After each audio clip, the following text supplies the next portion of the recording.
আসসালামু আলাইকুম রহমতুল্লাহি ওয়া বারাকাতুহু। সম্মানিত দর্শক শ্রোতা দিনী ভাই ও বোনেরা, আশা করি মহান আল্লাহ তাআলা আমাদের সবাইকে অনেক অনেক ভালো রেখেছেন, সুস্থ রেখেছেন, আলহামদুলিল্লাহ। সমস্ত প্রশংসা সেই মহান আল্লাহ তাআলার জন্য, যেই মহান আল্লাহ তাআলা আমাদেরকে শারীরিক মানসিকভাবে সুস্থ রেখেছেন, হায়াতের জীবন দান করেছেন, সৃষ্টি শ্রেষ্ঠ জীব আশরাফুল মাখলুকাত হিসেবে দুনিয়াতে পাঠিয়েছেন, শ্রেষ্ঠ নবী শ্রেষ্ঠ উম্মত হওয়ার তৌফিক দিয়েছেন। সেই মহান আল্লাহ তাআলার দরবারে শুকরিয়া আদায় করছি, আলহামদুলিল্লাহ। লাখো কোটি দরুদ সেই রাসূলের উপরে, যাকে সৃষ্টি করে মহান আল্লাহ তাআলা আসমান জমিনের সম্মান ইজ্জত মর্যাদা মর্তবা বহু গুণে বাড়িয়ে দিয়েছেন। সেই রাসূলের উপর দরুদ সাল্লাল্লাহু আলাইহি ওয়াসাল্লাম। সম্মানিত দর্শক শ্রোতা দিনী ভাই ও বোনেরা, আপনারা যে যেখান থেকে এই ভিডিওটা দেখছেন, গ্রামে বা শহরে, দেশে বা প্রবাসে, পথে বা প্রান্তরে, সবাইকে জানাই আন্তরিক ধন্যবাদ এবং মোবারকবাদ। দয়া করি মহান আল্লাহ তাআলা আমাদের প্রত্যেকের জীবনকে যেন সুন্দর করে, সহজ করে এবং দিন অনুযায়ী চলার তৌফিক দান করেন, আমিন। আমাদের প্রিয় নবী হযরত মুহাম্মদ সাল্লাল্লাহু আলাইহি ওয়াসাল্লাম তার উম্মতকে এই দুনিয়াতে সঠিকভাবে চলার জন্য বিভিন্নভাবে দিক নির্দেশনা দিয়েছেন এবং বিভিন্নভাবে নসিহত করে গেছেন সাহাবীদের মাধ্যমে। উদ্দেশ্য একটাই, যে মানুষ কিভাবে সফল হয়, কিভাবে দুনিয়ার জীবনকে কাজে লাগিয়ে আখিরাতকে সুন্দর করতে পারে, জাহান্নাম থেকে মুক্ত হয়ে জান্নাতে যেতে পারে।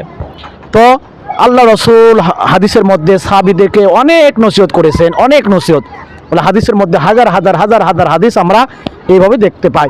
তো এই অফুরন্ত হাদিসের মধ্যে থেকে, অসংখ্য হাদিসের মধ্যে থেকে আজকে আমি আপনাদের সামনে একটা গুরুত্বপূর্ণ হাদিস উপস্থাপন করার চেষ্টা করব। সেটা হলো আল্লাহ রসুল কোনো এক ব্যক্তিকে 5টি বিষয়ে বিশেষভাবে নসিহত করে গেছেন।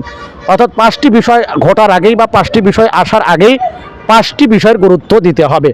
এবং এই নসিহতটা অত্যন্ত গুরুত্বপূর্ণ নসিহত এবং উম্মতি মুহাম্মাদির জন্য এটা বিশেষ একটা নসিহত।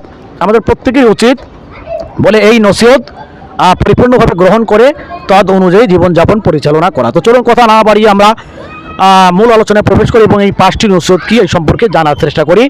তো ভিডিওটা শেষ পর্যন্ত দেখার চেষ্টা করবেন এবং দিন প্রচারের উদ্দেশ্যে ভিডিওটি অবশ্যই শেয়ার করে দিবেন। সময় থাকতে যেসব জিনিসের মূল্যায়ন করতে বলেছেন নবীজি সাল্লাল্লাহু আলাইহি ওয়াসাল্লাম। সময় থাকতে 5টি জিনিসের মূল্যায়ন করতে নবীজি সাল্লাল্লাহু আলাইহি ওয়াসাল্লাম বিশেষভাবে দিক নির্দেশনা দিয়েছেন। এটি মুসলিম উম্মার প্রতি আল্লাহর রাসূল সাল্লাল্লাহু আলাইহি ওয়াসাল্লামের নসিহত এবং বিশেষ ওসিয়ত, যেন উম্মতের প্রতিটি সদস্য সৌভাগ্যবান, সফল এবং সর্বাঙ্গীন সুন্দর জীবন লাভ করতে পারে। সেই হাদিসটি কি? হযরত আমর ইবনু মাইমুন আল আউদি রাদিয়াল্লাহু তাআলা আনহু বর্ণনা করেন, রাসূলুল্লাহ সাল্লাল্লাহু আলাইহি ওয়াসাল্লাম এক ব্যক্তিকে উপদেশ দিয়ে বললেন, 5 জিনিসের আগে 5 জিনিসকে মূল্যায়ন করো। আর তা হলো, যৌবনকে মূল্যায়ন করো বার্ধক্যের আগে, আর 2 সুস্থতাকে মূল্যায়ন করো অসুস্থ হওয়ার আগে, 3 সচ্ছলতাকে মূল্যায়ন করো দারিদ্রতা আসার আগে, 4 অবসরকে মূল্যায়ন করো ব্যস্ততার আগে, এবং জীবনকে মূল্যায়ন করো মৃত্যুর আগে। জীবনকে মূল্যায়ন করো মৃত্যু আসার আগে। হাদিসটি কয়েকটা গ্রন্থে বর্ণিত হয়েছে, যেমন মিসকাত 5174 নম্বর হাদিস। তো এই হাদিসে 5টি বিষয় আল্লাহ রসুল বিশেষভাবে নসিহত করেছেন, যে 5টি বিষয় আসার আগে 5টি বিষয়ের কদর করো, মূল্যায়ন করো, গুরুত্ব দাও। যৌবনকে মূল্যায়ন করতে হবে বার্ধক্যে আসার আগে, সুস্থতাকে মূল্যায়ন করতে হবে অসুস্থতা হওয়ার আগে, সচ্ছলতাকে মূল্যায়ন করতে হবে দারিদ্রতা আসার আগে, অবসরকে মূল্যায়ন করতে হবে ব্যস্ততার আগে, এবং জীবনকে মূল্যায়ন করতে হবে মৃত্যু আসার আগে। বার্ধক্য আসার আগে যৌবনকে গুরুত্ব দাও। বার্ধক্যের আগে যৌবন কালকে গুরুত্ব দেওয়ার কথা বলা হয়েছে। মানব জীবনের 3টি কালের মধ্যে যৌবনকাল নিঃসন্দেহে সর্বশ্রেষ্ঠ। একথা সর্বজন স্বীকৃত যে একজন মানুষের যৌবন হচ্ছে তার সব কাজকর্মের তৎপরতার উৎস। যৌবনের ইবাদত মহান আল্লাহর কাছে শ্রেষ্ঠ। হাদিসে এসেছে, নবী সাল্লাল্লাহু আলাইহি ওয়াসাল্লাম বলেছেন, যৌবনকাল ইবাদতে কাটানো যুবক সেই 7 ব্যক্তির অন্তর্ভুক্ত যাদেরকে মহান আল্লাহ তাআলা কিয়ামতের কঠিন অবস্থায় তার আয়েশের ছায়া তলে স্থান দান করবেন, আর সেদিন তার ছায়া ছাড়া অন্য কোনো ছায়া থাকবে না। বুখারী 660, মুসলিম 1031, নাসাই 5380, তিরমিজি 2391, আহমদ 9665, ইবনু হিব্বান 4486, মিসকাত 701। আরেকটা বলা হয়েছে অসুস্থতার আগেই সুস্থতাকে গুরুত্ব দাও। প্রতিটি সুস্থ মুহূর্তকে পরিপূর্ণভাবে সদ্ব্যবহার করার জন্য উৎসাহিত করা হয়েছে। সুস্থতা মানুষের জন্য মহান আল্লাহ তাআলার এক অপার মহিমা, বিশাল নিয়ামত। সুস্থ অবস্থায় মানুষ আল্লাহর ইবাদত করার যে সামর্থ্য রাখে, অসুস্থ হলে তার আর সামর্থ্য থাকে না, কারণ মানুষের শরীরটা একটা স্বয়ংক্রিয় যন্ত্র বিশেষ। তাই এই যন্ত্রের একটু ব্যতিক্রম হলেই শরীরে নানা ধরনের বাহ্যিক প্রতিক্রিয়া দেখা দেয়, তার নাম অসুস্থতা। সুস্থতা আল্লাহর একটি বড় নিয়ামত। মানুষ সুস্থ থাকলে সব কিছু করতে পারে, কিন্তু অসুস্থ হয়ে গেলে আর কোনো কাজ করতে পারে না। তাই যখন সে সুস্থ থাকে তখন তাকে নিয়ামত মনে করে ইবাদতে মশগুল হওয়া প্রয়োজন। রাসূলুল্লাহ সাল্লাল্লাহু আলাইহি সাল্লাম বলেছেন, যে ব্যক্তি তার দিনটি পারিবারিক নিরাপত্তাবোধ এবং সুস্থতার মধ্যে দিয়ে শুরু করতে পারলো, সে নিজের দিনটিকে কাজে লাগাতে পারলো, সে যেন সমগ্র দুনিয়া অধিকার করলো। তিরমিজি 2346, ইবনে মাজা 4141। আর দারিদ্রতার আগেই সচ্ছলতাকে গুরুত্ব দাও। অভাব অফুরন্ত, মানুষের একটি অভাব পূরণ হলে আরেকটি এসে হাজির হয়।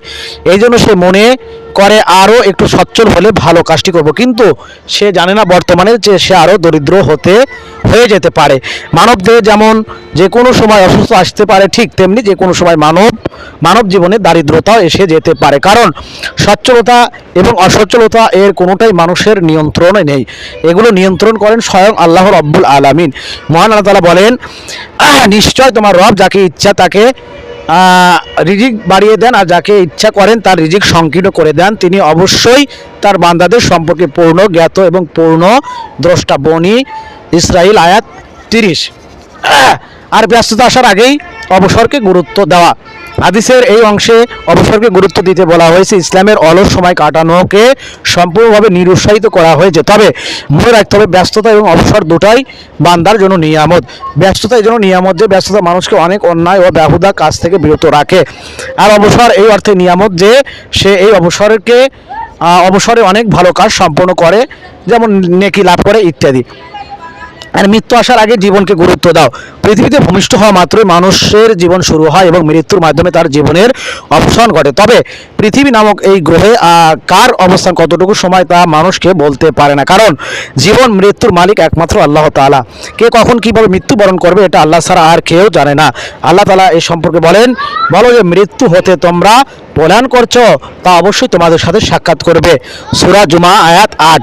তাই এখনই মৃত্যু এসে যেতে পারে, এই চিন্তা করে জীবনের প্রতিটি মুহূর্তকে কাজে লাগানোই হচ্ছে মুমিনের জীবনের প্রধানতম কাজ। মহান আল্লাহ তাআলা মুসলিম উম্মাহকে এই হাদিসের গুরুত্ব এবং মর্যাদা উপলব্ধি করে কাজে পরিণত করার তৌফিক দান করুক, আমিন। অত্যন্ত গুরুত্বপূর্ণ এবং মহা গুরুত্বপূর্ণ একটা হাদিস, যে হাদিসের মধ্যে আল্লাহ রাসূল এক ব্যক্তিকে 5টি বিষয় নসিহত করেছেন, এবং এই 5টা বিষয় অত্যন্ত দামি, এবং এই বিষয়গুলো মহান আল্লাহ তাআলা নিয়ন্ত্রণ করেন। এই জন্য আমাদের প্রত্যেকের উচিত সুস্থ অবস্থায় সুস্থতার কদর করা এবং জীবন থাকতে মৃত্যুর পরবর্তী জীবনের জন্য নিজেকে প্রস্তুত করা, নেক আমল করা, আল্লাহ তাআলার হুকুম আহকামগুলো মানা, অর্থাৎ মৃত্যু আসার পূর্বেই বলে কবরের জীবনকে সুন্দর করা, এবং ব্যস্ততার আগেই অবসরের গুরুত্ব দেওয়া, এবং দরিদ্রতা আসার আগে সচ্ছলতাকে গুরুত্ব দিতে হবে, আর অসুস্থতা আসার আগে সুস্থতাকে গুরুত্ব দিতে হবে, এবং বার্ধক্য আসার আগে যৌবনকে গুরুত্ব দিতে হবে। বিশেষ করে এখানে যৌবনের কথা বলা হয়েছে। যৌবনকাল ইবাদত আল্লাহ তাআলা সবচেয়ে বেশি পছন্দ করেন। মৃত্যুর পর সবচেয়ে আগে নামাজের হিসাব, তারপরে যাকাত, তারপরে কিন্তু যৌবনের হিসাব হবে। এবং যৌবনকালের মধ্যে কয়েক প্রকার হিসাব আল্লাহ তাআলা নিবে, যে যৌবনকাল আমি কীভাবে কাটালাম, যৌবনকাল কীভাবে আমি ইনকাম করলাম, আয় রোজগার করলাম, ইত্যাদি ইত্যাদি। এই জন্য যৌবনকালকে আমাদের প্রত্যেকের উচিত আল্লাহ তাআলা হুকুম এবং রাসূল সাল্লাল্লাহু আলাইহি ওয়াসাল্লামের সুন্নত তরিকা অনুযায়ী বলে পরিচালনা করতে। মহান আল্লাহ তাআলা আমাদের সবাইকে সঠিক বুঝ দান করুক। ভিডিওটি যদি ভালো লাগে অবশ্যই শেয়ার করবেন, এবং পরবর্তী ভিডিও পাওয়ার জন্য আমাদের সাথে থাকার চেষ্টা করবেন ইনশাআল্লাহ। সবাইকে অসংখ্য ধন্যবাদ। আসসালামু আলাইকুম ওয়া রাহমাতুল্লাহি ওয়া বারাকাতুহু।